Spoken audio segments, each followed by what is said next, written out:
ஆர்த்தி யாத்ரா டூரில் மலேசியாவிலிருந்து நம்ம 9 பேர் வந்திருந்தோம். ஹரித்வாரில் ஆர்த்தி ஆரம்பித்து ரிஷிகேஷுக்கு போய் அடுத்து காசி விஸ்வநாத ஆலயத்தில் விடிய கால காசி விஸ்வநாதரை தொட்டு வணங்குறதுக்கான ஒரு மிகப்பெரிய பாக்கியம் நமக்கு கிடைத்தது. 2 தடவை போயிருந்தோம் காசி விஸ்வநாத ஆலயத்துக்கு.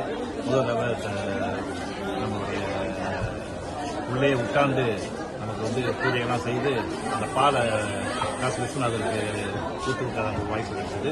முதல் நாள் விடையக்காக 4 மணிக்கெல்லாம் பெரிய கிரௌட்.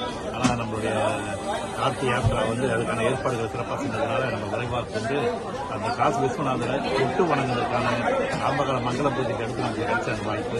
அதுக்கு அந்த ஏற்பாட்டாளர் டெல்லி தேவா அவர்களுக்கு நன்றி தெரிவித்துக் நம்ம 2 இடத்துல பிண்ட தர்ப்பணம் செய்யணும். காசியில் 7 தலைமுறைகளுக்கான பிண்ட தர்ப்பணம் சபையை செய்திருந்தோம் 3 செய்யணும். அதை அடுத்து இங்கே கயாவில் கயாசுரனுக்கு சிறப்பாக 32 பிண்டங்கள் வைத்து ஒரு மகா பிண்ட தர்ப்பணம் செய்யும். இங்கே அசுரனுக்காக செய்யக்கூடிய பிண்ட தர்ப்பணம். இது முக்தி அடையக்கூடிய முக்தி தலம்.